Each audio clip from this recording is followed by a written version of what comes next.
inshallah. Today we have Brother Shaheer Syed.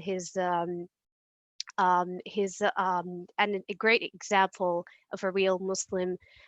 He's a Hafiz, Alhamdulillah. And welcome, Brother Shaheer, to our show. Thank you, Ustad Nasra. Assalamu alaikum wa rahmatullahi wa barakatuh. Alaikum salam wa rahmatullah wa barakatuh. So, how are you coping with what's happening today? These days, the Corona and Ramadan. How's your Ramadan going so far during this crisis, brother? Yeah, subhanAllah, thank you for asking. So, this Ramadan definitely one of a kind. I know a lot of people who are struggling with basic necessities, and a lot of us, we didn't think they would come to that. At first, it was kind of a joke when it started out. It was like, oh, it started here and it's going around. But it's turned out to be quite the difficulty. There are people who are going through hard times. And Yeah. when in terms of Ramadan, some people may also feel this as well. It actually is a very eye-opening experience to be alone and to experience Ramadan alone the way it was meant to be experienced. I believe that because we are a minority in the West and we don't feel like we're a big community yet. We spend Yeah. the Ramadan time getting together and getting those social activities when it should be social activities outside Ramadan, and Ramadan is that time where we hunker down and get into the ibadah. But this is just my perspective. But so far I'm enjoying it. Alhamdulillah. I have you Alhamdulillah. don't have to go anywhere, right? So Yeah. It's like we're focusing on ibadah, alhamdulillah. So um, yeah, alhamdulillah. Um, so if I may ask you about your experience growing up in the U.S. as a Muslim, if you can tell us a little bit more about this, please. for sure, inshallah. So I was born and raised in Springfield, Virginia. Now I live in Gainesville, Virginia. So I spent 13 Yeah. years there, and then I moved to Gainesville. And Mhm. during my youth, around when I was like 6 years old, my parents put me in a hifz program, and I spent 5 years in that program, for about almost 5 years in that program, memorizing the Quran and then revising the Quran. After I was done, um, I went back to school, and Mhm. my experience at this time was very challenging because the social environment that exists in a madrasa type of setting is not the type you would find in a public school setting. Things that Mhm. are customary in school are not customary in a madrasa, and vice versa. And Mhm. what I experienced was this social distancing. It was very like kind of how we're doing right now. It was kind of hard for me to get along, and it was hard for me to really understand what was going on a lot of times, which uh, also sometimes led to people taking advantage of me. I was that kid, but not like in a bullying way. It was just really funny. It was a weird, uh, interesting dichotomy between my madrasa times and my public school times. But one thing particular was that my hifz experience was amazing, but after I left, I felt free. After I left, a lot of times a hifz child will go through a hifz program and they'll come out and they'll say, yes, I'm done. And they won't really go back to it too much. And that's what Mhm. happened to me initially. So I spent time in school, and just the lifestyle of the people around me kind of just got to me. And then I went to Mhm. high school, alhamdulillah. And then after high school, I decided that, you know what, I memorized the Quran. I want to go back to it. And I have it memorized, but I want to know what it's saying to me. So I decided to go to Texas to study for 1 year uh, for Quranic Arabic in Bayina Institute in Euless, Texas. I see. Like to know the meanings, the real meanings behind what you're memorizing, not just memorizing.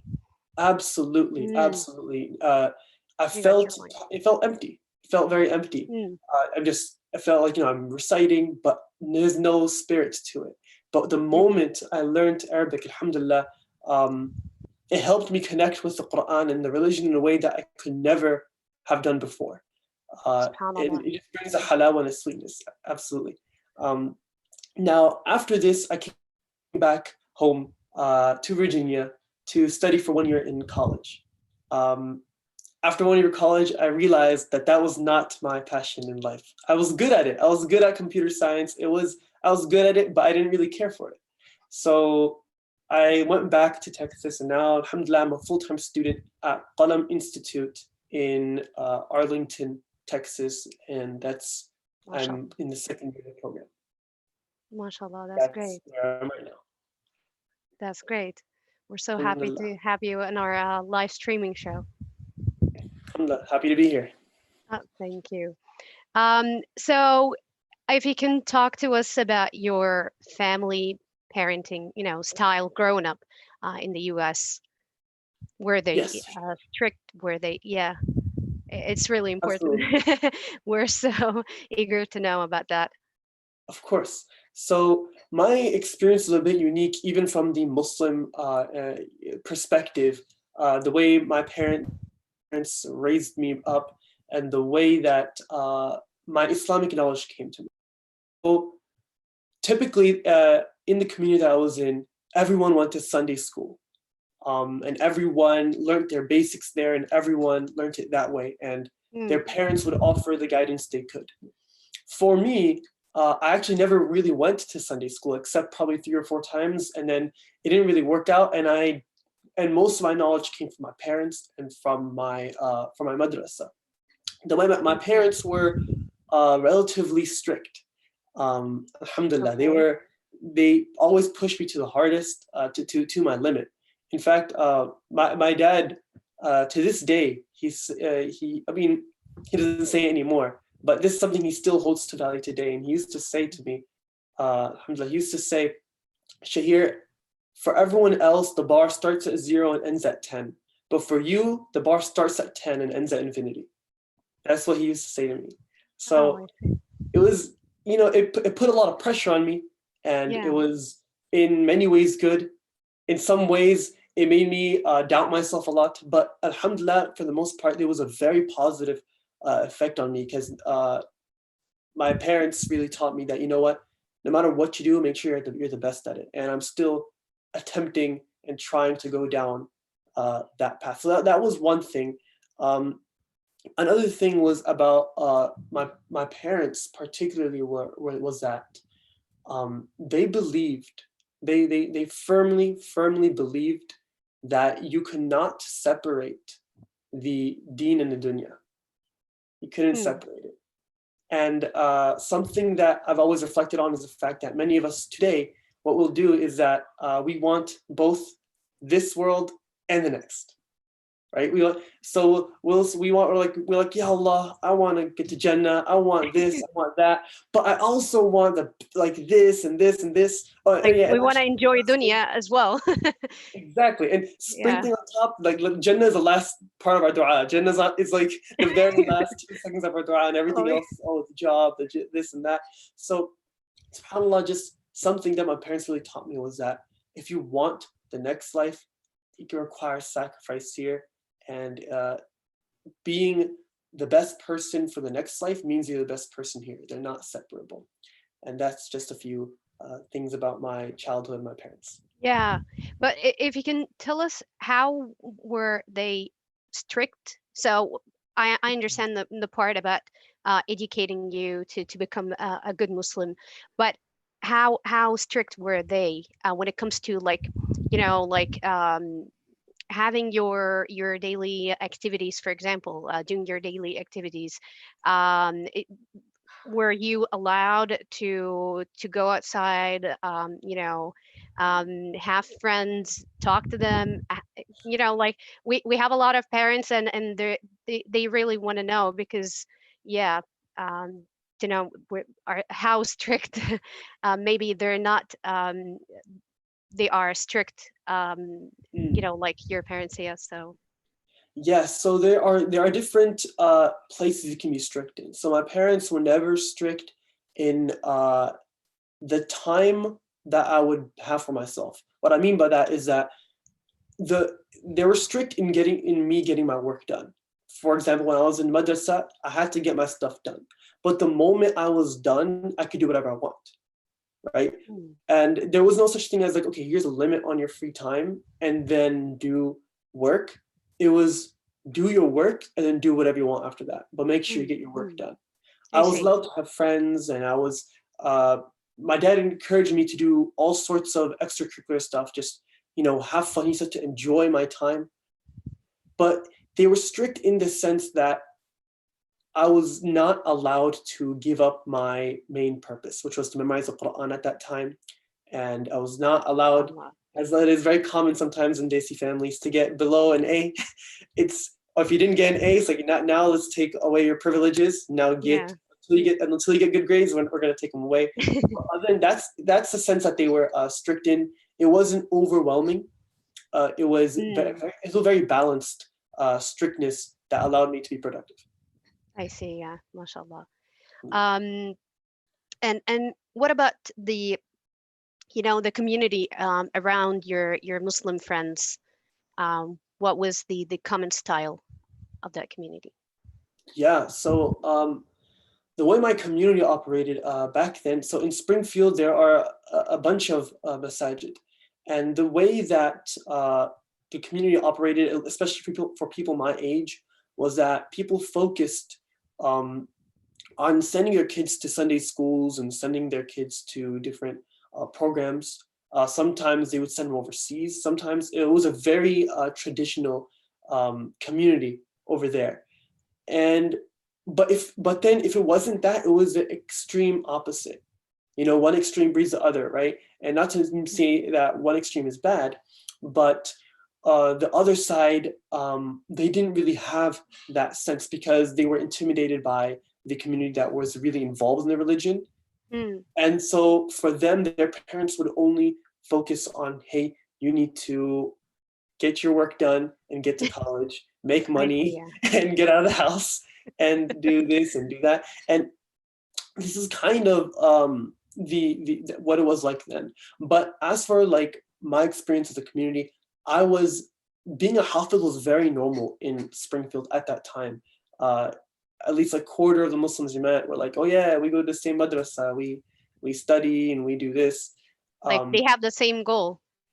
exactly, they had the same goal, Mm. and a lot of times it was driven by the individual. Sometimes Mm. it was driven by the individual, and sometimes it was driven by the parents as well. And it really helped out the kids. I see. Yeah. MashaAllah. And like how was it for you being different from others around you? Did it feel different? Yes, that was a struggle. That was definitely Mm. a big struggle for me. So, as I mentioned before, the status quo and the what's acceptable in a madrasa isn't acceptable outside. So, for the first few months when I was going back to public school, it was a very odd experience. Um, it, most people gained those skills a few years before I did to understand how the school system works, to understand what is acceptable and what isn't. So it was very odd in that sense. And the thing that I guess what I would say one con of this whole situation was that I went into like fight or flight mode. So I went into flight mode where I just simply tried to give into what people are doing around me. And I didn't do anything wrong or anything bad. But what happened at that time was that I started to involve myself in with friends that were probably not the best influence. Mm. And later on, I learned, what, I need to disassociate myself from these people. But I would say that was my experience. It was hard for me to distinguish what should be going on because I was really young during that time and trying to figure out, okay, is this fine or not? I see, yeah. But did you need to hide your identity as like you couldn't blend in? So in order to do that, you had to hide your identity as a Muslim. Absolutely, absolutely. That happened a lot of times. So sometimes I'll be caught doing wudu in the bathroom, and as I'm sure has happened to many of the viewers as well. Yeah. Uh, And I don't remember the excuses I made. It was the weirdest experience. Sometimes I would act like I wasn't as religious as I was. I would act like I wasn't as religious as I was. I'm sorry about that. There's a phone. It's okay. But and like internally I'd be like, yeah, I care about this and I care about that. But on the outside, it was really difficult for me to admit that. And I think what's really important is that a lot of Muslim youth, they don't feel similar as I did. They don't feel like they're normal. They don't feel that sense of community. They don't feel that they belong to something.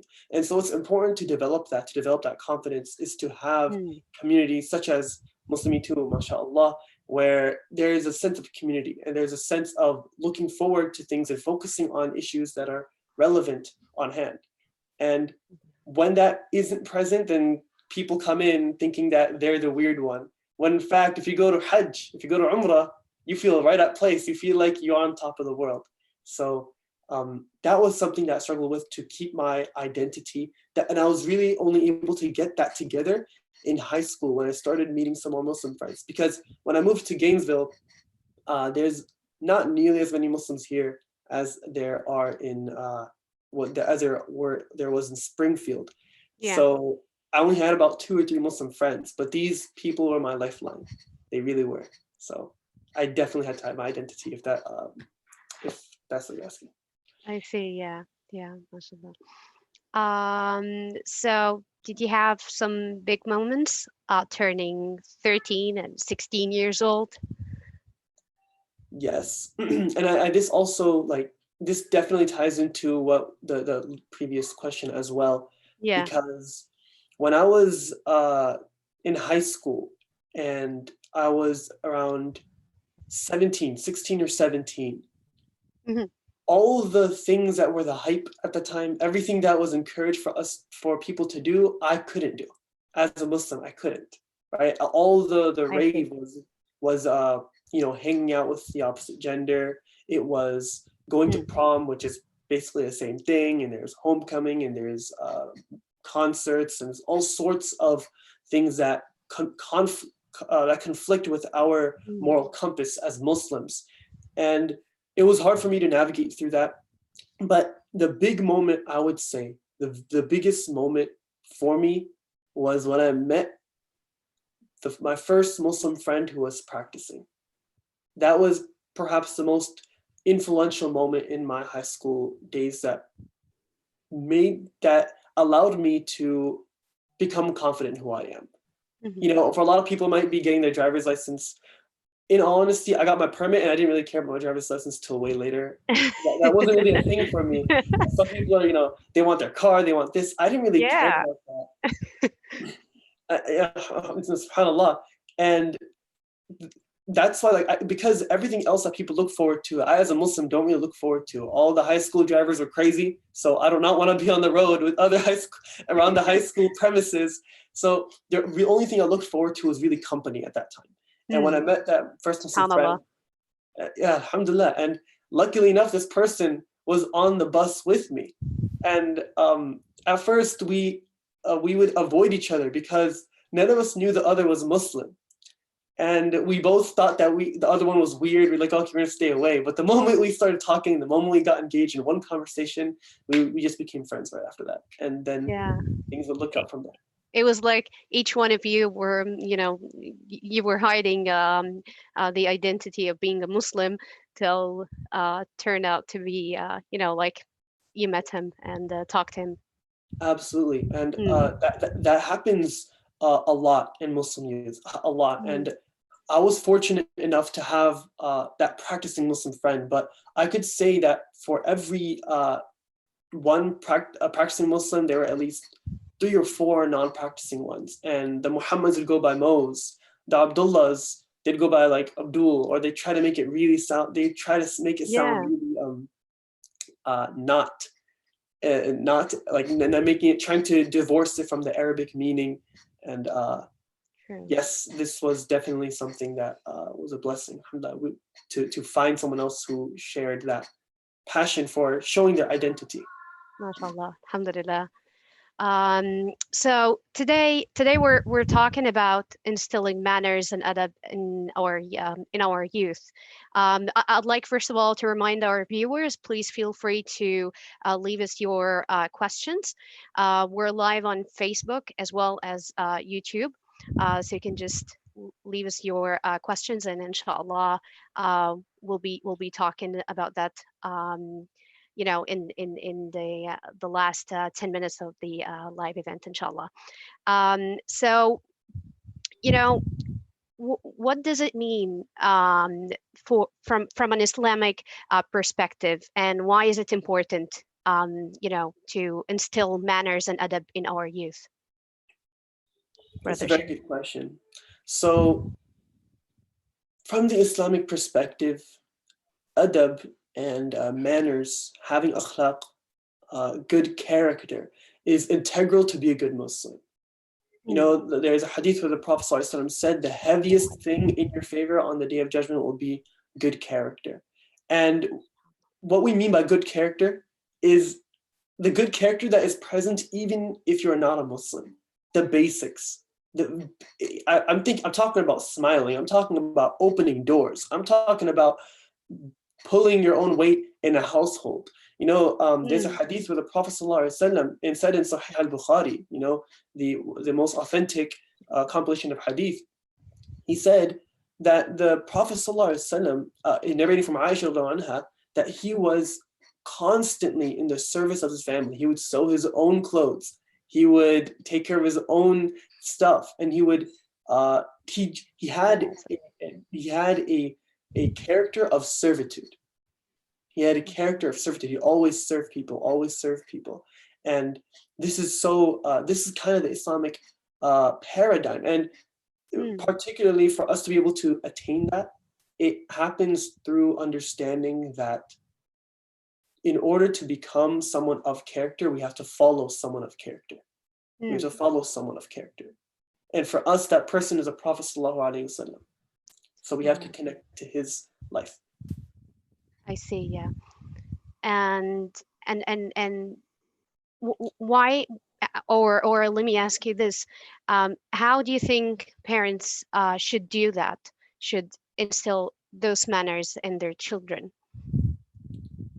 and Yeah, especially if they don't have this, this great knowledge. So for you, alhamdulillah, your parents, they had this good knowledge, alhamdulillah. They could teach you a lot about Prophet Muhammad sallallahu alaihi wasallam, and how to become a good Muslim. But for others, for other parents, sometimes they don't have this knowledge. absolutely.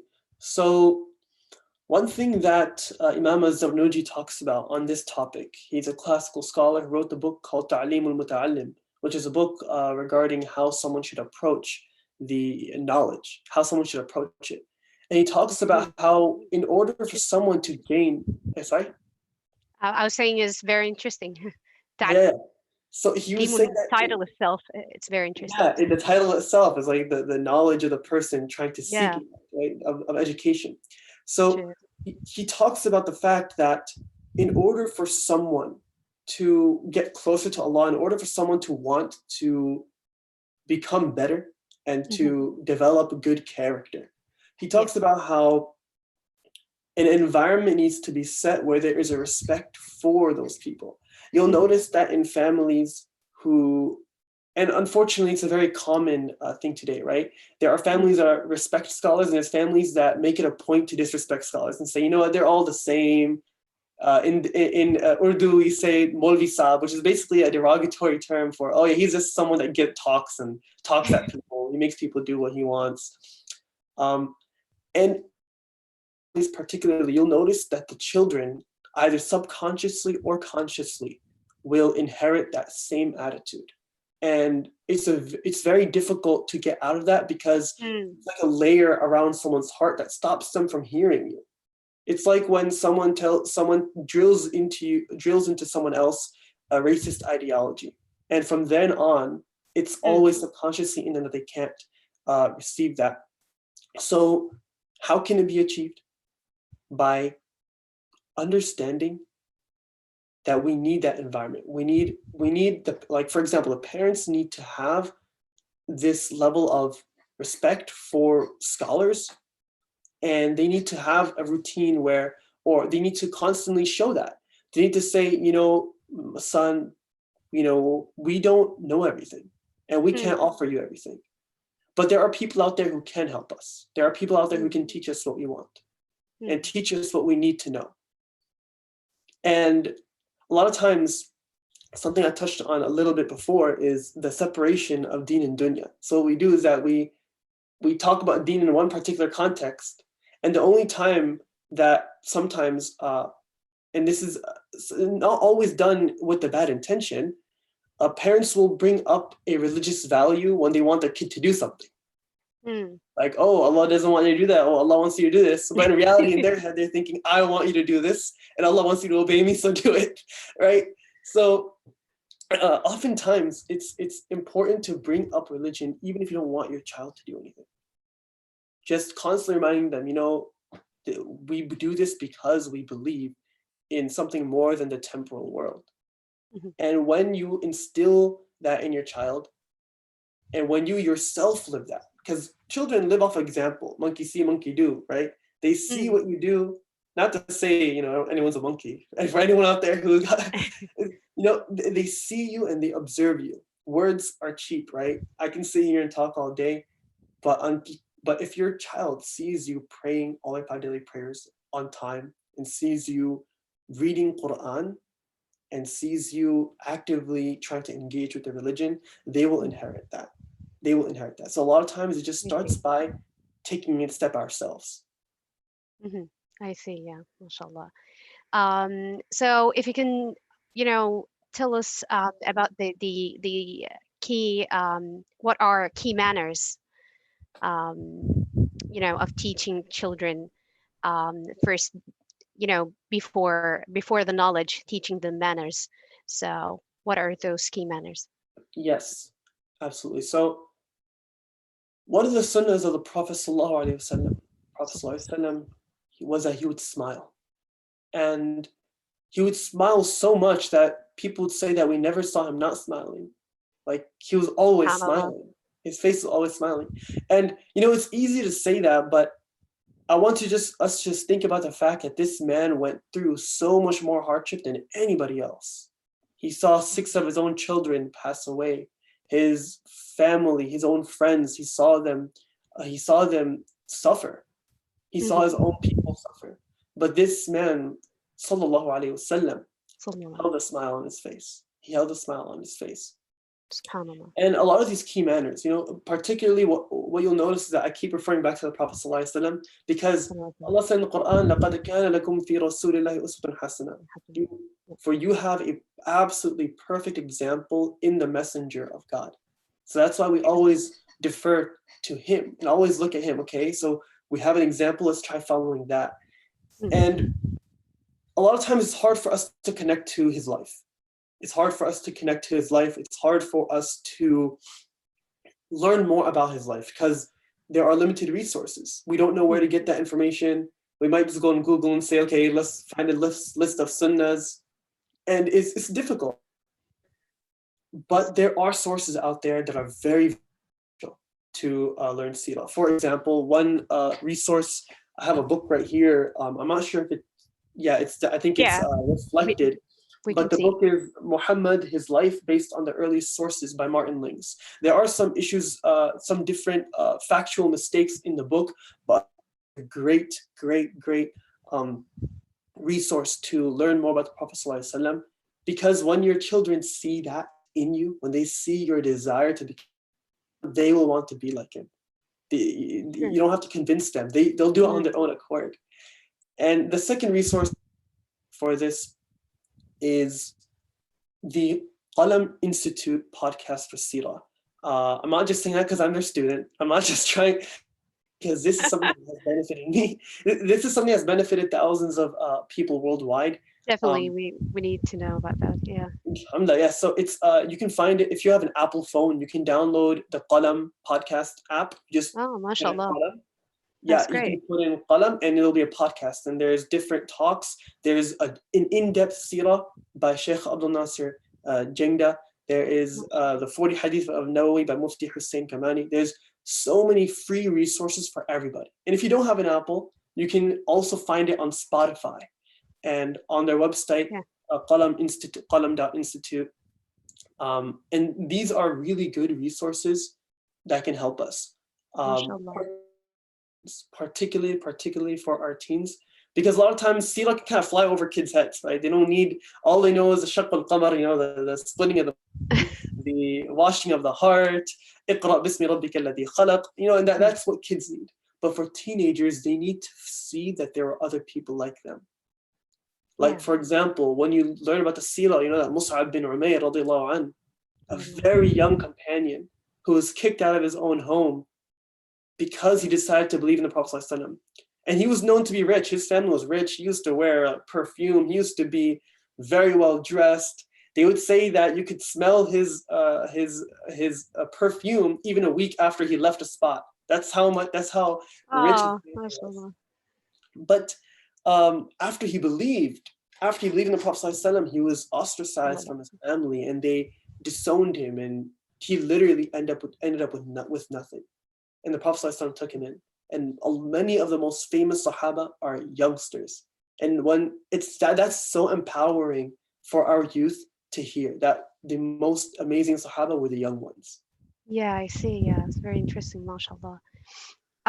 So why is it important to take interest in what our children do you think? Mm, yes, this is a very good question. So if we just, I'm going to get a little technical here. I don't know. I like to get a little nerdy sometimes, but I think it'll be fun. So historically, if you analyze history, you'll find that the essential nature of family is prevalent in all societies. You'll find that no human being can biologically be successful unless they stick with their family, with their tribe, with their clan. Yeah. And because of this, even in the Arab society that the Prophet ﷺ lived in 1441 years ago, in his time, your family was everything. So no matter how hard and how tough and stringent their relationships were, you wouldn't give that up.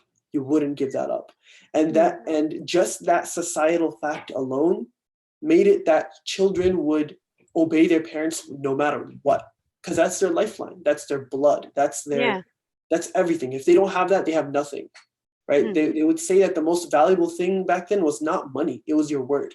So it's very important to maintain that back then. But now your success in society, your success in your life is not dependent on your family anymore. Whether good or for bad, there's no good, there's no bad here. It's just a fact of life. Now you can be successful, especially in the Western world, financially and societally, just as well with your family as without. You can just leave and do your own thing, and no one will bat an eye. And because of that, what we see is that families are becoming having a hard time maintaining relationships with their children, because the children feel, I want my autonomy, I want to do this, I want to do that, and you are getting in my way.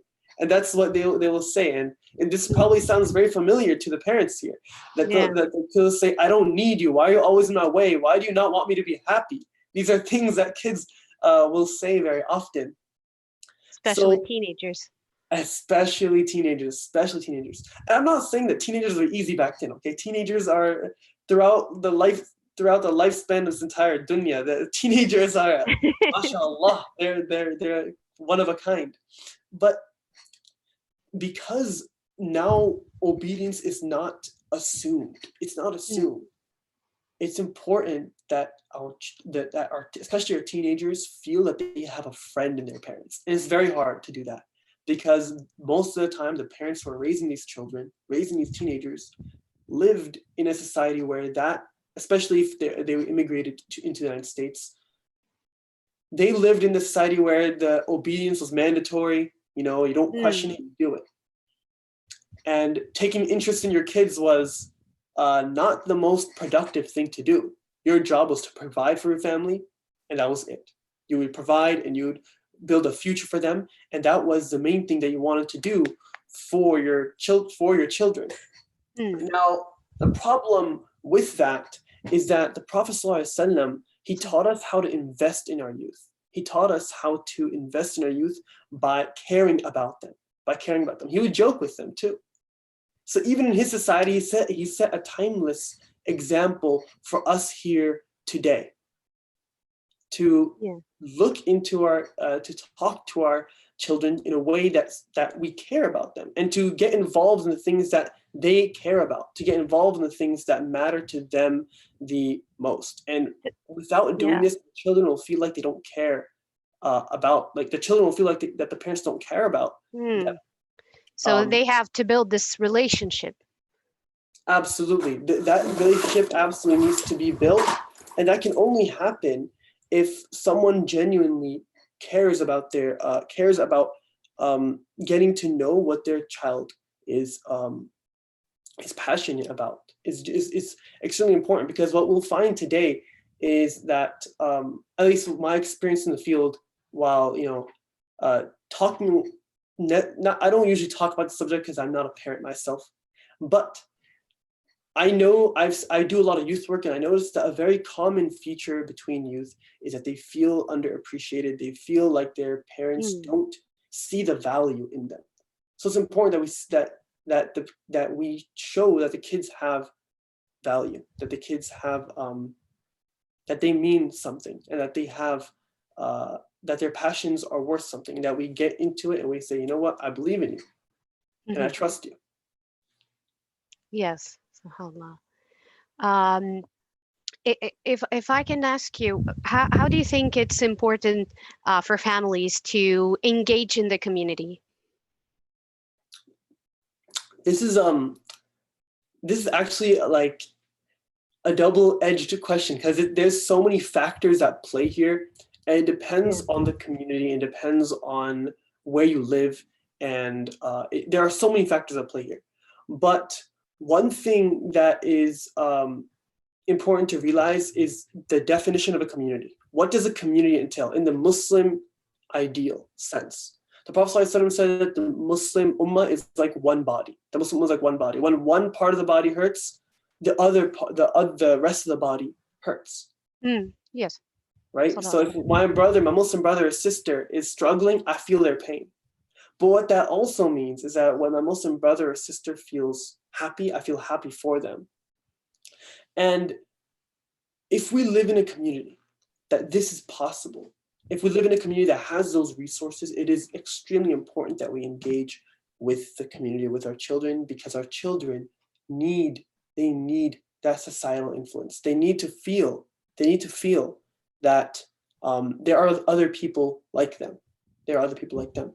Now, again, just a quick reminder that communities are not made up of individuals. Communities are not made up of individuals with the same ideals. They're made up of families. If you ever see a community that's made up of different random individuals that have no connection outside of the community to each other, that's not a community. I coined that a fan club, or a Yeah. business type of thing where everyone's in it for everyone's trying to get something out of it. Mm. But a true community is when there are families involved, because they are intrinsically connected even outside of that environment. They are still connected at all times. So Muslim youth, we need that. And I can say from my experience when I was young, in the Gainesville community, there isn't really any there's no mosque in Gainesville. So for me, it was Okay. very difficult to feel at home, to feel like I belonged, and to feel like there were other people like me, because there really wasn't that Muslim community. And I really had to rely on my past experience in madrasa times to remind myself that there are others like me, they're just not here. There Yeah. still are other people. So those would be my comments on the community. If you have resources, then make sure you do that. And if you don't live in an area that has those resources, this is a hard pill to swallow. Mhm. It's an extremely hard pill to swallow. But the Prophet ﷺ taught us, and what the Quran teaches us is that if we want a particular community, we have to go and get it. They're not going to I come to see. us. We have to go and get it. This is the whole hijrah. What's the whole point of the hijrah? Mecca I was see. not a fertile land for Islam at the time, so they all went to Medina. They all went to Yeah. Medina. So sometimes you have to ask yourself, what is the Mecca in my life, and what is the Medina in my life, and where should I go? I see. Yeah. But sometimes, to build such strong community when the families are coming from different backgrounds and different cultures as well, which make it even harder for Muslim families to get together. How would they do that? Like it's I'm sorry. not it's not an easy. Can you Okay, repeat the question? I'm sorry, I didn't I, really get that. I'm talking about building a strong community when the families are coming from different backgrounds and different cultures. Oh my God, I love this question. Mail our award for ask the question. This is a beautiful question. Thank you. So, um, subhanallah. So the Prophet ﷺ teaches us, and we know from the Quran, right? Allah does not. The Prophet ﷺ said, "In Allah la yanzuru ila suwarikum wa la yanzuru ila qulubikum." He does not look at Mm, your outward appearance; He looks at your hearts. And what ties the Muslims together is their heart. And I know whenever you go to any masjid or any community, you'll find that the Desis get together in one corner, the Egyptians get together in one corner, the Afghanis go together in one corner, and the Somalis in one corner. true. And it's True. natural to have that. It's natural. I'm not saying anything. Is there anything wrong with that? There's anything wrong with that? What I am going to say is, Prophet ﷺ encouraged us to get out of our comfort zone. There is a narration where the Prophet ﷺ was going into another town, another place, a place where the culture was a bit different, and he asked one of the companions to tie his turban in a way that matched their culture. To Oh, tie it to subhanallah. match their culture, like, hey, make sure that I look like acceptable to them, right? And we need to do that Allah, sometimes. subhanallah. The most beautiful thing is when you are feeding your cultural food to people who don't know that cultural food. The chai, the traditional desi chai we have is not the same as everyone else's chai. And when we have people over, they're like, oh, this is amazing. And when we go over to their place and we have some other cultural dishes, we find the beauty in the different cultures. And food always brings hearts together. I guess, honestly, if I Yeah. want to summarize this whole point, food. Food brings hearts together. What the Prophet ﷺ said, Allah, even in Medina, his first address into building a community. Ya ayyuhan nas afshu salam. He said, "O people, spread peace. Whenever you see someone, smile at them, say salam. That itself will bring hearts together." وَأَطْعِمُ الطَّعَامِ. His second goal, feed people. We all love to try new food. Exactly. Have you ever gone to an event and realized that there's no food and felt an extreme disappointment within you? Oh yeah. Exactly. So, Yeah. it's a big part of us. And, there's going to be those amongst us saying, oh, no, we're Zahid. We don't, that's secondary. We're going to focus on the halaqat and the lectures. So that's good. Those are good. But you can't divorce that from the essential nature of the food that Prophet ﷺ talked about. Yeah, I see. Yeah. Sallallahu alaihi wasallam. But how do you think, since we're living this crisis right now, um how do you think they can do that? So apparently weren't able to get together and do those gatherings. Um, can we do something online? I see. So that's a good question. So as we know, this time that we are living in right now is a very odd and unprecedented situation. We haven't seen anything like this century, or it's something new, Yeah. and it's hard for us, and everything has gone online. And for some people, it's overwhelming. Especially for those of us that aren't tech savvy, there's like so many things out there, so many live videos, so many Yeah. um, uh, engaging things online, we feel like we never left in the first place, that everyone's still there. But my recommendation in regards to building a community in this, when we're alone, there is hikmah behind everything. And one of the hikmahs that Allahu Alam that I think of when I think about this pandemic is that Allah is giving us time to work on our own hearts, to work Mm, on our own nafs, to work on our own character and adab and akhlaq this Ramadan particularly. It's such a blessing that we get to spend this Ramadan in isolation. You know, the Prophet ﷺ, before he received revelation for the first time, mm, he did i'tikaf. Back then it wasn't like a legal ruling. There was no Islam yet. yeah. He spent a month of i'tikaf in the cave of Hira, the Ghari of Hira. And only after this entire month did the blessed and divine words come down. Iqra bismi rabbika alladhi khalaq. Read in the name of your Lord who created. The first revelation came after he spent a lot of time in isolation. And one lesson we can derive from that is that isolation is imperative for us to improve our character so Mm, that we can have a community. You know, because a lot of times you can have a strong community, but there's people who hold grudges against each other. And it's hard to have a positive community if we don't have that inner sense of peace and calm.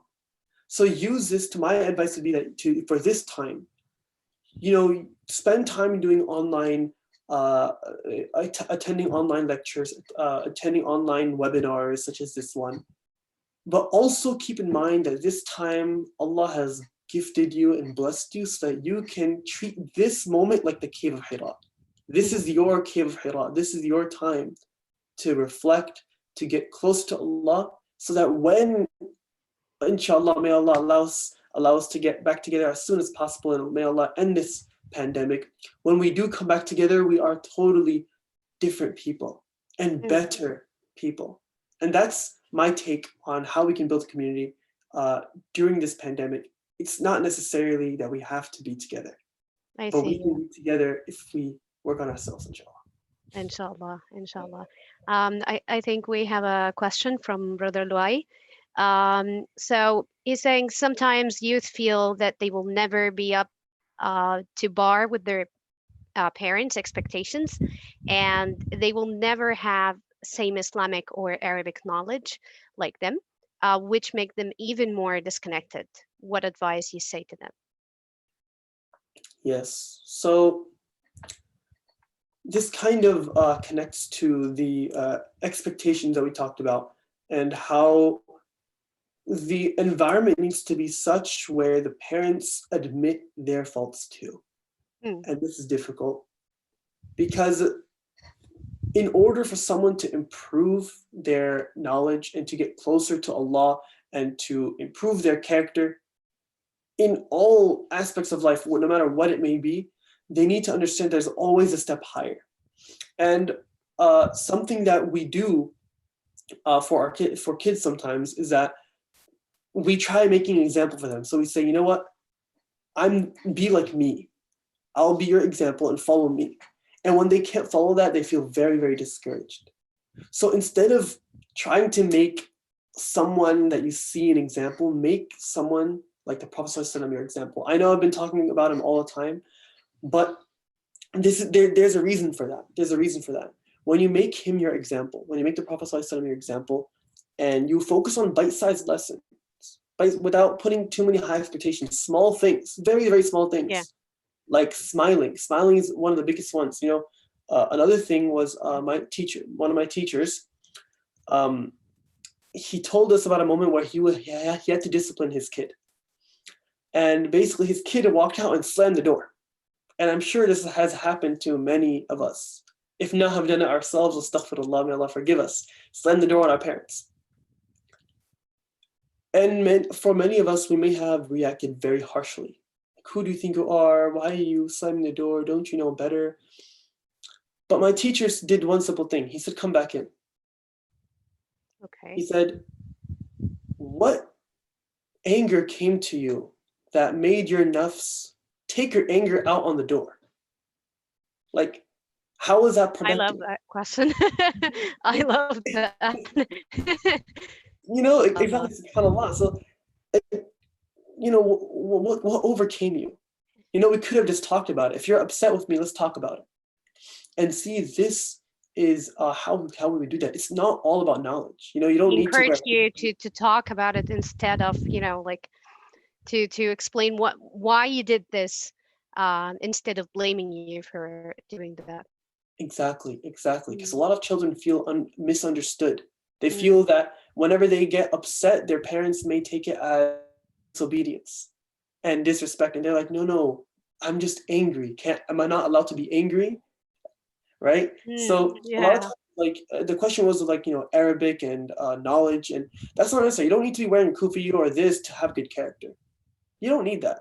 Mm, That it's all about the mindset. Like I said, what Imam Zarnuji said, right? The environment has to be set where the parents have a respect for something higher than themselves. So the whole family is always thinking about something higher than themselves, and they're all working on it. Keyword together. Keyword together. So the kids are aware that the parents are also working on themselves, and the mhm. parents will say, you know what, I'm working hard on this too, and this is what I struggle with, and I can't imagine how hard that has to be, but it's necessary. And this is what we see in the Sahaba, that the children would sometimes overcome and become more beloved to the Prophet ﷺ than their parents, and they would compete with each other. And this is what the mindset we need to have: Yeah, I competition. see. Okay, so I think we have another question here. Which advice have you received that you hold really close to heart and benefited you the most to get through? Mm. This is something that this is the advice that I got. Well, this advice stuck with me all throughout my high school years.